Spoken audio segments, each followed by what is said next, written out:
Assalamu alaikum warahmatullahi ta'ala barakatuhu. Dala idan kai sabo ne a wannan shafin namu to ka daure ka danna mana subscribe. Yau zan yi mana bayani ne akan yadda za ka ga kiran da budurwarka take yi ko kuma abokinka a cikin wayarsa. Kafin ka kalli wannan, abin da kake bukata shine za ka buƙaci application ɗin E2 PDF. Da farko za mu shiga cikin Play Store ɗinmu, za mu yi downloading ɗin wannan application ɗin kamar haka. Za mu yi searching E2 PDF, gashi nan mun yi sacin ɗinsa dama, da yake ni ina da shi zai ce open. Abin da za ka yi shine za ka yi open, ka shiga ciki. Idan ka shiga cikin wannan application ɗin, abin da za ka yi shine za ka shiga wurin nan da aka saka na farko, inda aka saka click continue ɗin nan, za ka shiga cikin shi. Za mu danna mu shiga ciki, zai ce maka kira, zai ɗan jira.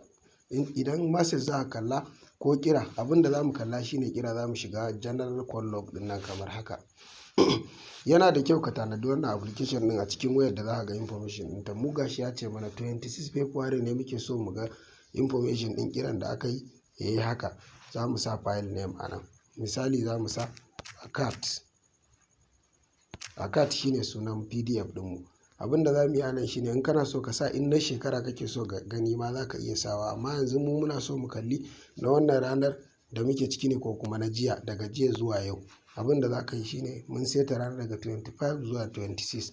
Za ka ce export this to PDF. Za mu yi exposing ɗinsa ya zama PDF.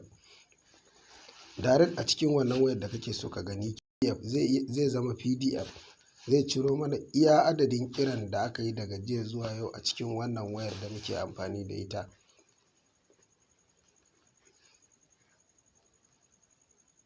Gashi nan ya ce please wait, ba wai daga ni bane, shi kanshi ne ma yake cewa please wait. To gashi nan kun gani kamar haka.